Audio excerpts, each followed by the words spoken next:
In the summer of 1983, a quiet drifter was pulled over on a lonely Texas road. He wasn't armed with much: a worn pickup, a .22 revolver, and a story that would soon terrify the nation. His name was Henry Lee Lucas. Within months of his arrest, Lucas claimed responsibility for hundreds of murders across the United States. The numbers were staggering: 300, 500, even 600 lives. Reporters called him America's most prolific serial killer. Police believed they had caught the devil himself. But the truth behind Henry Lee Lucas was far stranger and far more tragic than anyone imagined. Because buried beneath his calm confessions was a web of lies that fooled an entire country. Henry was born in 1936 in a one-room shack in Blacksburg, Virginia. His father, a crippled railroad man. His mother, a violent alcoholic who beat him, humiliated him, and forced him to watch her sell herself to strangers. He lost his left eye after one of her beatings, a wound that festered for years until doctors replaced it with glass. The boy who grew up in darkness learned early that pain could be power. By 17, he struck back. In 1960, during a drunken argument, Henry killed his mother. He called it self-defense. The jury called it murder. He was sentenced to 20 years and served 10. When Lucas walked out of prison in 1970, America was changing, but he didn't. He drifted from state to state, living off handouts and stolen cars. Somewhere along the way, he met another drifter, Otis Toole. Together, they became inseparable. Two outcasts bound by violence, fantasy, and dependence.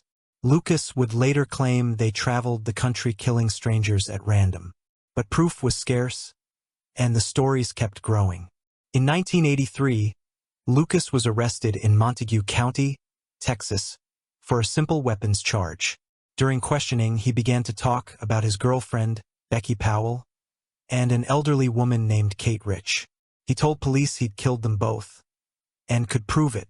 When investigators followed his directions, they found skeletal remains in the places he described. Suddenly, the soft-spoken drifter wasn't just another felon. He was a monster with a map of death. From that moment, everything changed. Detectives from across America flooded into Texas with stacks of cold cases. Lucas sat at the center of it all, smiling behind his handcuffs, confessing to murder after murder. He drew maps. He described victims. He gave dates, weapons, motives, and law enforcement listened, eager for closure.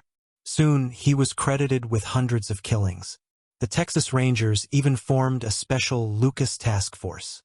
He dined with officers, smoked their cigarettes, and basked in the attention. He once said, "They wanted me to be a monster, so I gave them one." But the cracks came quickly. Reporters began to compare timelines, travel records, and prison logs. One murder in Florida happened the same day Lucas was fixing roofs in Texas. Another hundreds of miles away while he sat in jail. The impossible became undeniable. Many of his confessions couldn't be true. What followed was one of the most embarrassing scandals in U.S. law enforcement history. Hundreds of cases wrongly closed. Families of real victims misled for years. An entire mythology built on lies and desperation.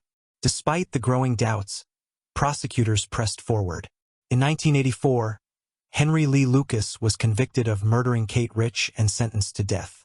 It was a verdict based largely on his confession and the belief that he was capable of anything. But as the truth unraveled, so did the system that created him. In 1998, Governor George W. Bush commuted Lucas's death sentence to life imprisonment, citing a persistent doubt about his guilt. It was one of the rarest acts of clemency in Texas history. Lucas spent his final years quietly at the Huntsville unit.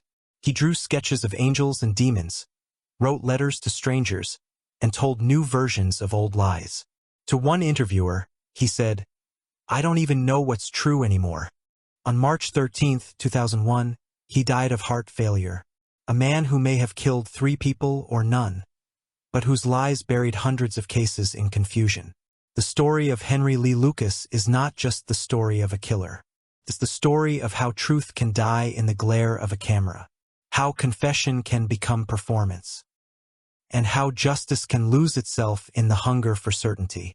In the end, Henry Lee Lucas left behind more questions than answers. He was a murderer, a manipulator, and a mirror reflecting the system that wanted a monster, and found one in him,